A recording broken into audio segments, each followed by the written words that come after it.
Ang kwento ng mundo sa ibang panig mula sa pahina ni Bathala. Makinig at mamangha. Pagod at sugatan, bumagsak si Arawan sa gitna ng isang lupain na kulay ginto at abo. Walang damo, walang anino, tanging hangin na may dalang katahimikan. May biglang boses na sumigaw, "Hoy, buhay ka pa pala!" Isang meerkat ang sumilip mula sa lupa. Si Kibo, may ngiting tila walang iniintinding problema. Mula sa likod ng bato, lumitaw si Lumo, isang warthog na malakas tumawak kahit sa gitna ng disyerto. "Relax lang bata," sabi niya. "Dito, hindi namin dinadala ang bigat ng mundo."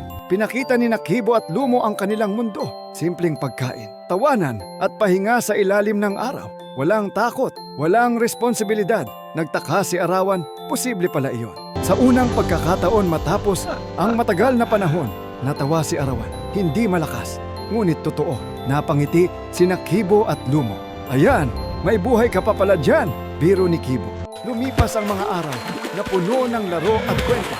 Natutunan ni Arawan ang mamuhay sa kasalukuyan. Walang iniisip na bukas, ngunit may kulang. Sa gabi, habang tulog na ang lahat, nakatingala si Arawan sa mga bituin. Tahimik, mabigat. Doon bumabalik ang alaala ng kanyang ama. "Okay ka lang?" tanong ni Lumo isang gabi. Tumango si Arawan. Ngunit alam nilang may itinatago ang kanyang puso. Sa hangin, tila may bulong, isang paalala na may mundo siyang iniwan. Isang kahariang nangangailangan. Napapikit si Arawan. Habang sumisikat ang araw, muling tumayo si Arawan. Mas matatag, mas malinaw ang mga mata. Ang pagtakas ay tapos na. Ang pag-alala, nagsisimula pa lang. Maraming salamat sa pakikinig.